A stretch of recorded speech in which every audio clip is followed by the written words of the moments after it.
Since 1950, presidents of the United States have issued warnings about the energy crisis and climate change. Let's take a look at some of the key moments in history.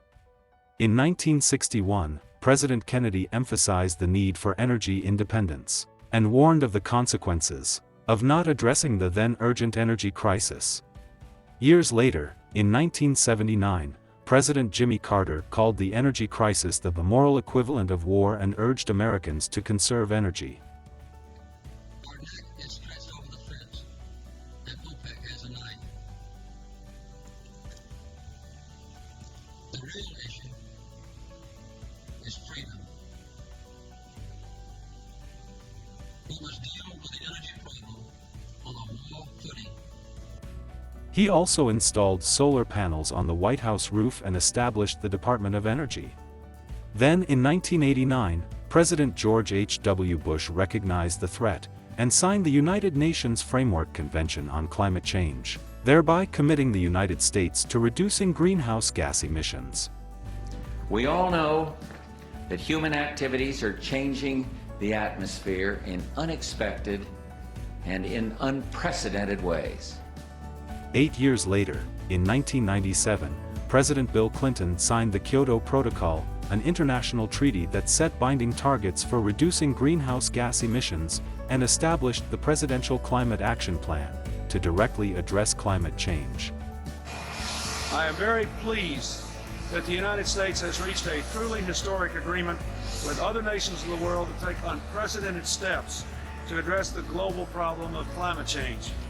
The agreement is environmentally strong and economically sound. It reflects a commitment by our generation to act in the interest of future generations.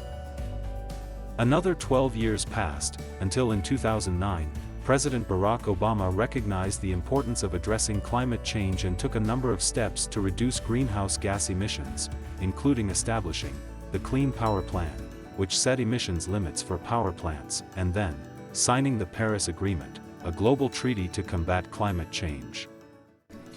No matter what country they're from, no matter what language they speak, every one of them can look at this image and say, that's my home.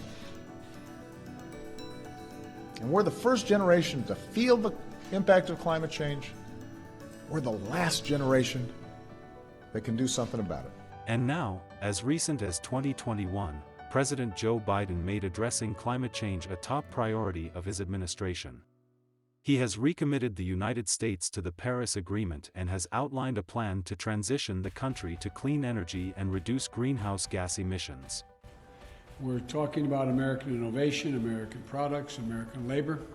We're talking about the health of our families and cleaner water, cleaner air, and cleaner communities. We're talking about national security, America leading the world in a clean energy future. It's a future of enormous hope and opportunity.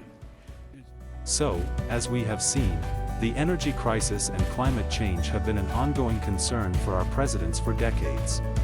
Now, it's up to all of us to take action and address these urgent challenges. Join with us at the Missouri Green Bank. Together, we can make a difference.